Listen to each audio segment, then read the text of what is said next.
So today we are studying the second lecture of the cardiovascular physiology, ठीक है, and this will be mainly discussing the action potential and the cardiac cycles. और action potential भी हम two categories में पढ़ेंगे। हमने कहा था कि एक मायोकार्डियल टिश्यू होता है, तो हम मायोकार्डियल टाइप एक्शन पोटेंशियल पढ़ेंगे, और दूसरा है कंडक्शन या नोडल टिश्यू या पेसमेकर टिश्यू, तो नोडल टाइप एक्शन पोटेंशियल हम पढ़ेंगे। इन दोनों में कुछ डिफरेंसेस होंगे और कुछ सिमिलरिटीज होंगी। So let's move ahead. Potential of the heart जो है, वंस अगेन जैसे हमने डिस्कस किया कि एक है मायोकार्डियल टाइप और एक है पेसमेकर या नोडल टाइप। तो मायोकार्डियल टाइप जो है, ये मायोकार्डियल टाइप एक्शन पोटेंशियल अकर इन एट्रियल मायोसाइट। हमें पता है कि एट्रिया है, वेंट्रिकल है और पर्किंजी। सो इन तीनों में जिस टाइप का एक्शन पोटेंशियल होगा वो आगे जाके हम अभी पढ़ेंगे। दूसरा है pacemaker type of action potential. तो ये action potential mainly S A node और एवी नोड्स में होता है, ठीक है। So myocardial type of action potential and nodal type of action potential और pacemaker type of action potential.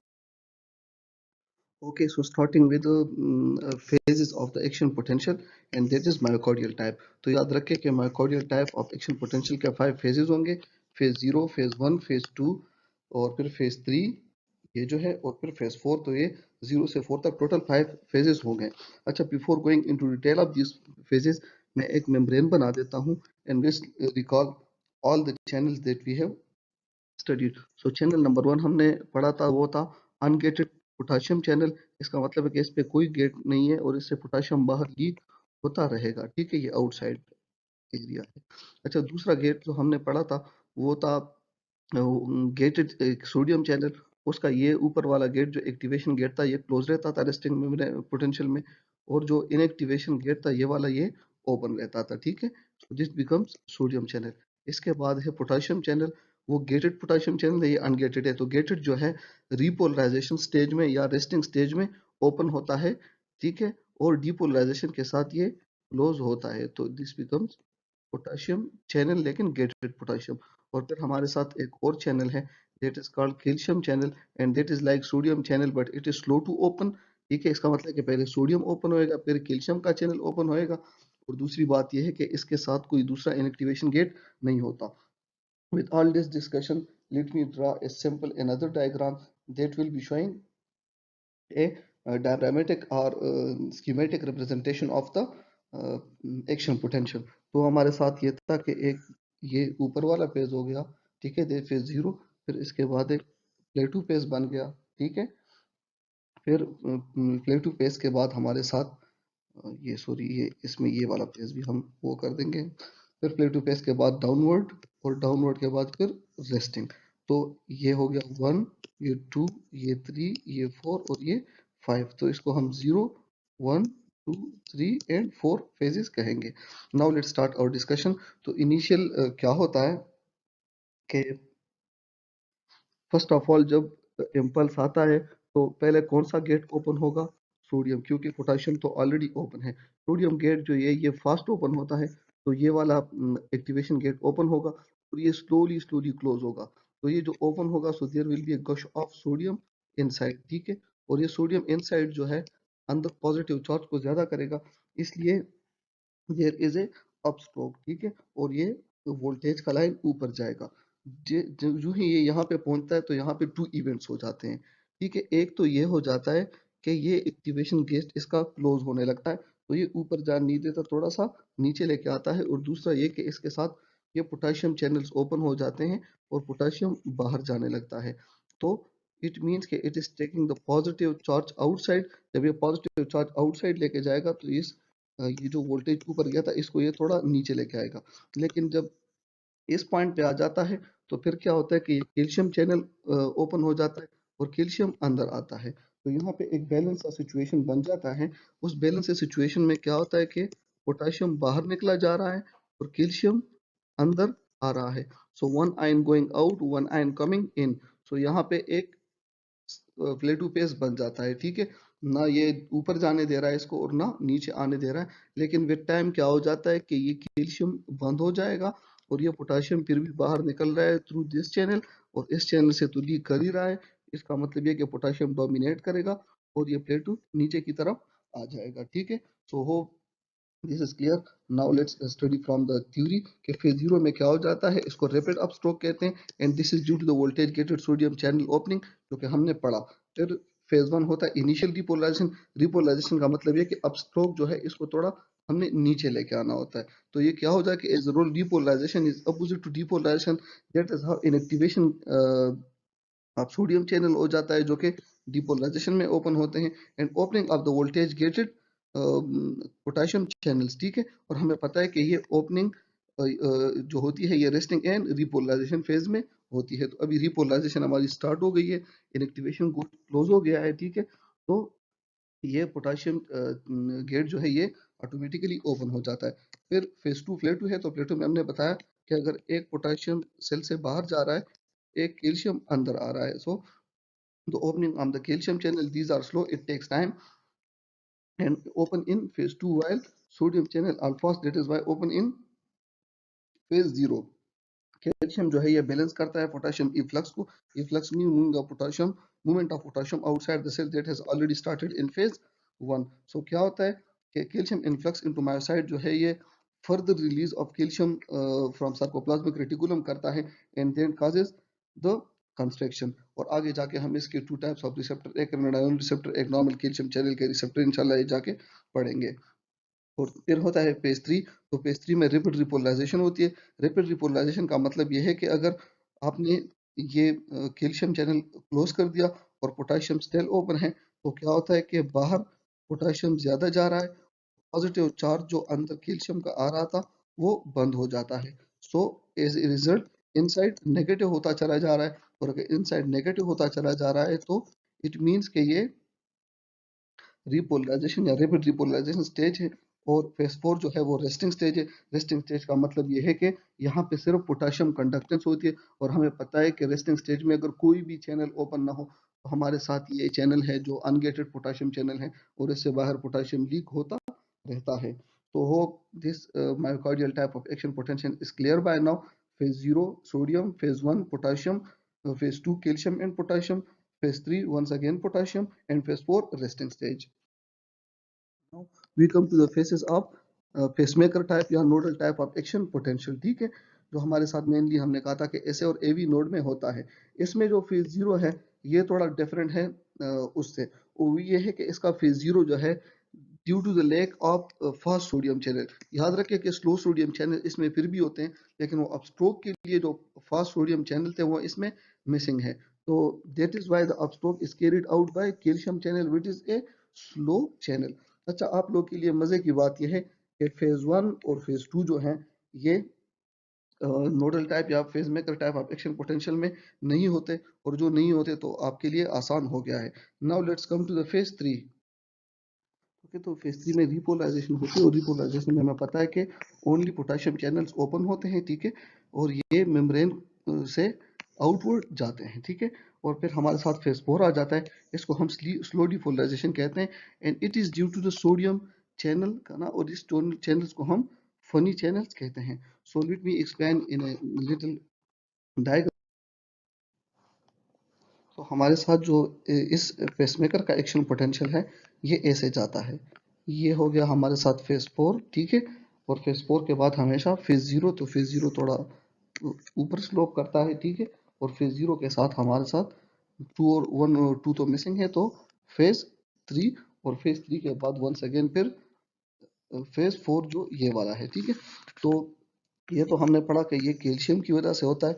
इसका मतलब ये है कि ये हम सेल मेम्ब्रेन बना देंगे, और ये कैल्शियम, तो कैल्शियम अंदर आ रहा है, इसका मतलब ये है कि ये अपस्ट्रोक हो रहा है inside the positive charges building, ठीक है। जब यहाँ पे पहुंच जाता है तो पोटेशियम चैनल ओपन हो जाता है और ये कैल्शियम चैनल क्लोज हो जाता है। तो पोटेशियम चैनल पोटेशियम बाहर निकालता है, और ये फिर निगेटिविटी की तरफ जाता है, बिकॉज यहाँ से पॉजिटिव चार्ज जो है ये बाहर निकल रहा है, और पॉजिटिव चार्ज बाहर निकलेगा तो इनसाइड नेगेटिविटी ज्यादा होगी, ठीक है।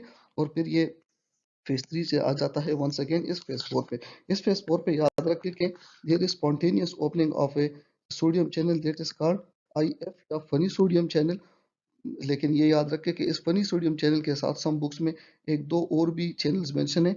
एक ये है कि ये -40 और -50 पे, सॉरी 40 ऊपर लिखना चाहिए, और -50 पे हमारे साथ टी और एल टाइप के कैल्शियम चैनल्स भी ओपन होते हैं, लेकिन उनकी कंट्रीब्यूशन इतनी ज़्यादा नहीं है, ठीक है। तो इसको हम सम अप ऐसे करते हैं कि initially sodium funny channel open होता है, फिर एल और टी टाइप कैल्शियम चैनल होते हैं जो कि इनको थ्रेशोल्ड तक लेके जाते हैं, और थ्रेशोल्ड पे ये स्लो कैल्शियम चैनल ओपन हो जाते हैं और ये अब स्ट्रोक हो जाता है, और फिर पोटाशियम चैनल ओपन हो जाके इनको फेज 3 में लेके आते हैं, एंड देन फेज 4, ठीक है। तो फेज 4 में आपको सोडियम फनी चैनल्स या फनी करंट आप लोगों ने याद रखना है। सो आई होप के now you are clear with 5 phases of the myocardial type of action potential and 5 phases of जो nodal type of action potential है, लेकिन इस 5 phases में हमारे साथ मेनली फेज 0 है, ठीक है, फेज 3 है एंड फेज 4 है। So these are actually 3 because 1 और 2 आर मिसिंग, लेकिन फिर भी कन्वेंशनली इन्होंने 0 1 2 3 4 5 उसी ऑर्डर में 4 तक ये लेके गए हैं। Now some key facts जो है about the cardiac muscle के mitochondria are numerous in the cardiac and muscles than skeletal muscle, क्योंकि cardiac muscles को continuously काम करना होता है, ठीक है। अच्छा, कार्डियक जो है इसमें टी ट्यूब्यूल्स होते हैं और those are continuous with the cell membrane, और इनसाइड मायोसाइड हमें पता है कि contractile machinery lies sarcoplasmic reticulum and that's the storehouse for the calcium ions. And recall yourself that there are two types of calcium channel for excitation contraction coupling. One is L type and the other one is ryanodine type, ठीक है ना। तो this calcium channel cell membrane में होते हैं और ये वाले सार्कोप्लाज्मिक रेटिकुलम में होते हैं, और sarcoplasmic reticulum is nothing but you can call it is an endoplasmic reticulum of the cardiac muscle.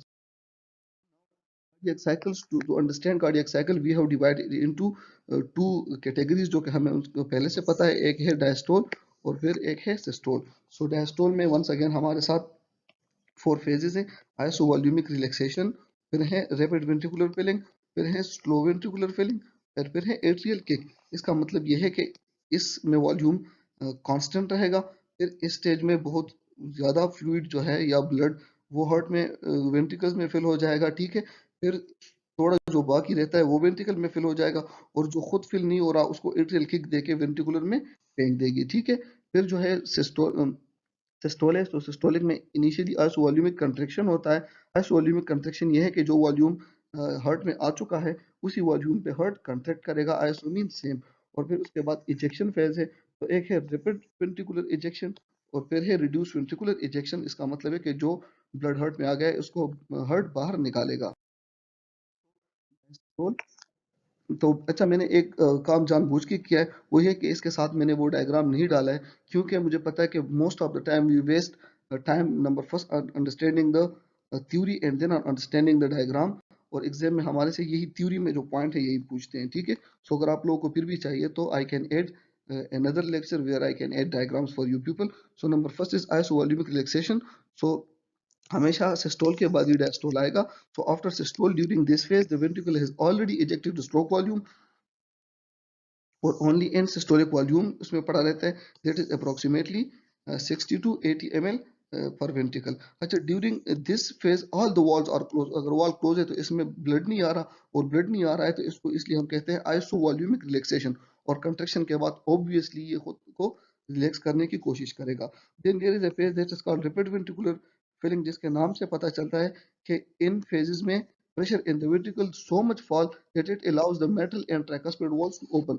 Like ये हर्ट है, ठीक है, और ये मेटल और ट्राइकस्पिड वॉल्स हैं और ये एट्रियाज हैं, तो इसमें प्रेशर इतना कम हो जाता है कि ये वॉल खुद ब खुद ओपन हो जाते हैं एंड द ब्लड रशेस इन, ठीक है। तो क्या हो जाता है कि the blood flows rapidly into ventricle and about 70% of the filling occur in this phase। ये याद रख के बहुत इंपॉर्टेंट है for exam, from exam point of view. And there is then slow, slow ये है कि जो ब्लड इसमें रह जाता है तो फिर वो स्लोली स्लोली टपकता रहता है, जिसको हम डायस्टेसिस कहते हैं। So after the sudden rush of blood ventricular filling become slow and this is called diastasis.